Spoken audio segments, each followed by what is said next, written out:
예, 안녕하세요. 저는 취업동에 있는 사관암 의료재단 이사장 김혜성입니다. 저희는 치과병원과 건강검진센터 진료를 같이 하고 있고요. 오늘은 이제 이 구강이 내 몸의 입구다, 이런 말씀을 드리려고 해요. 세 가지 측면에서요.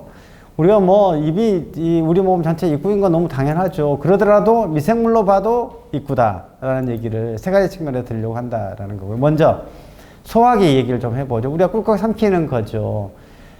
삼키는 대부분이, 지금도 제가 좀 전에 침을 삼켰는데, 침이 하루에 1리터, 1.5리터가 나와요.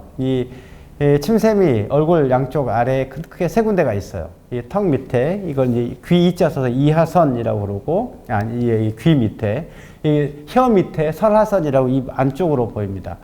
입구가. 그 다음에 이제 턱 밑에 악하선, 그러니까 턱 악자 써서 이렇게 세 군데, 양쪽 이제 이렇게 대칭이니까 6군데가 나오는 거죠. 이렇게 해서 침이 하루에 이렇게 1리터에서 1.5리터 나와요. 이렇게 삼켜지면서, 침만 삼켜지나요? 침에 있는 미생물까지 삼켜지죠. 당연히 이렇게 쑥 다 위와 대장까지 가게 되는 거고요. 그래서 다시 이런 그림으로 말씀드리면, 이제 침에 붙어 있던 혹은 혀에 붙어 있던 이런 세균들이 쑥 이렇게 해서 이제 장에가 영향을 미친다라는 거. 그 중에서 대표적인 세균이 잘 안 보이시겠지만, 여기 써 있는 진지발리스라는 세균이고, 그 다음에 뉴클레아툼이라는 세균이에요. 하나만 보죠. 대표적으로 입안에 있는 퓨저박테리움 뉴클레아툼이 대장암의 원인이 된다는 거예요. 대장암의 원인이. 그래서 이게 이제 대장암이 이제 생기는 환자들, 이렇게 보면 퓨저박테리움이 늘 그 안에 있고, 거기에 이제 퓨저박테리움에 이제 붙어져 있는 이러저런 이제 장 점막에 붙을 수 있는 이런 성분들이 장 조직에 붙어서 대장암을 일으킬 수 있다라는 겁니다. 그래서 입안에 세균 관리를 잘해야 된다라는 말씀이고요. 두 번째는 호흡기, 폐 쪽이죠. 우리 감기 걸리면, 혹은 감기 걸리지 않으려면, 특히 요새 코로나 관련해서, 그러려면 입을 깨끗이 해라. 이런 건 이제 오래된 얘기인데, 실제로 이제 하기도, 상기도 말고요. 아래쪽 기도인이 폐에 세균이 살까요, 안 살까요? 저는 지금 아무런 증상이 없는데, 건강한 사람의 폐에 세균이 살까요, 안 살까요?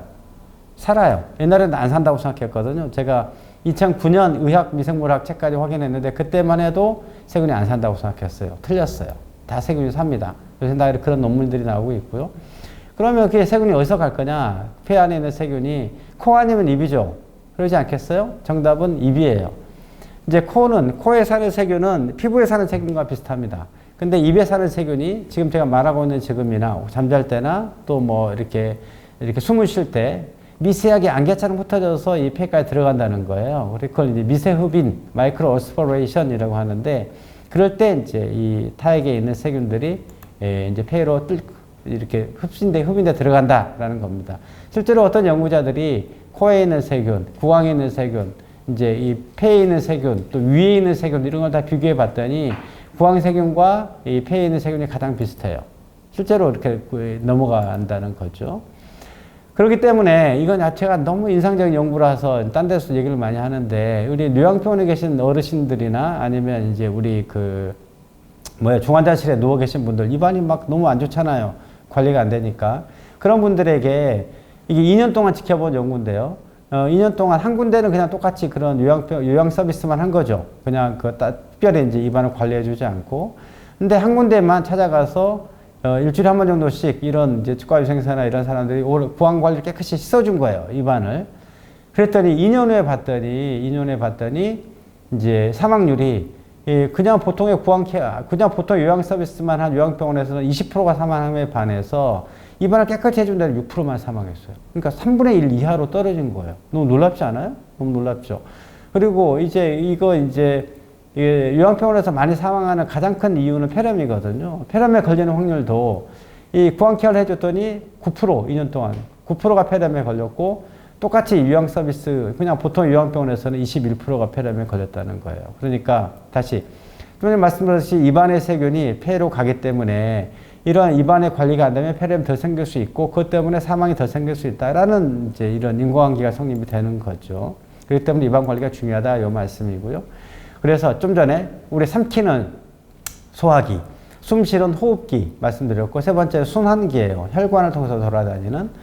혈관을 통해서 이제 혈관 안에 피가 들어가는 걸 균혈증이라고 부르거든요. 박테리아의 에미아, 에미아가 이제 피란 뜻이고 박테리아가 세균이란 뜻이죠. 그래서 균혈증, 균이 피로 들어간다 이런 말인데 대부분은 그냥 우리 몸에 있는 면역세포에 의해서 이게 클리어가 돼요. 보통 뭐 길어야 1시간 정도 클리어가 되는데 면역이 약해지고 혹은 뭐 이러저러 우연찮은 사람 이게 문제가 생길 수 당연히 있는 거죠. 균혈증이 안 생기는 게 더 좋은 거죠.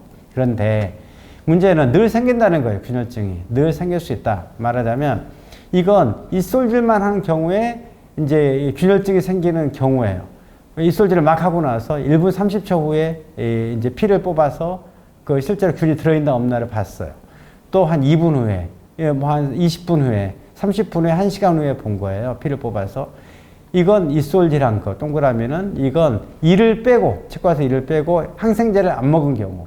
이건 이를 빼고 항생제를, 이게 먹은 경우네. 네모가 항생제를 먹은 경우, 이를 빼고. 이건 이를 빼고 항생제를 안 먹은 경우예요. 칫솔질만 했을 때도 1분 30초 후에 균혈증이 생기는 비율이 한 13%쯤 돼요. 이를 빼고 항생제를 안 먹었더니 균혈증이 생기는 경우가 1분 30초 후에 한 20%가 넘고요. 이를 빼고 항생제를 안 먹은 경우, 이거 먹은 경우 헷갈리네. 죄송합니다. 항생제를 안 먹은 경우는 거의 50%까지 올라가죠. 물론 이런 건 다 우리 몸에 건강한 사람이라면 다 걱정할 필요가 없는 현상이긴 해요. 하지만 이게 균혈증이 늘 일어날 수 있다는 거예요. 입안에서 심지어 밥 먹는 거, 잇몸이 안 좋으면 밥 먹는 것만 해도 균혈증이 생기거든요. 잇몸이 늘 피가 나고 이러기 때문에 칫솔질만 해도 균혈증이 생길 수 있다라는 거예요. 이를 빼면 너무나 당연하고요. 그렇기 때문에 입안이 깨끗하다의 문제는 안 되죠. 그런데 이게 뭔가 입안에 늘 염증이 생기고 또 우리 플라그, 이게 다 세균 덩어리죠. 이런 것이 있다면 이게 문제가 생길 수 있다. 그런 가능성이 높아진다라는 얘기죠. 그래서 이제 어떤 이런 것들이 뭐 우리 몸 전체에 영향을 뿐더러 실제로 뇌조직에까지 연결이 된다는 거예요. 이제 현재 지금 나스닥 상장되어 있는 코르텍잠이라는 회사가 있는데요. 이 사람들은 이 진지바리스라는 세균이 심혈관 질환뿐만 아니고 뇌조직, 이제 알츠하이머, 그러니까 치매죠. 치매에까지 영향을 미친다라고 해서 구황내 세균인 그 진지바리스라는 세균을 타겟팅한 치매약을 개발하고 있는 중이에요. 임상 이상에까지 들어갔다고 하네요. 그러니까 그만큼 이 입안에 있는 세균, 그중에 특히 이 진지바리스가 위험한 세균이고 입안 관리가 잘 돼야만 그런 균혈증이 안 생기고 이러저런 문제가 이렇게 가능성을 낮출 수 있다라는 얘기죠. 그래서 다시 말씀드렸습니다. 구황 미생물이 입안은 우리가 음식의 입구, 호흡의 입구일 뿐만 아니고 미생물로 봐도 입구고 그런 것이 소화기나 호흡기, 순환기 쪽으로 다 영향을 미쳐서 심지어 뇌조직까지 영향을 미친다라는 거예요. 이빨 잘 닦읍시다.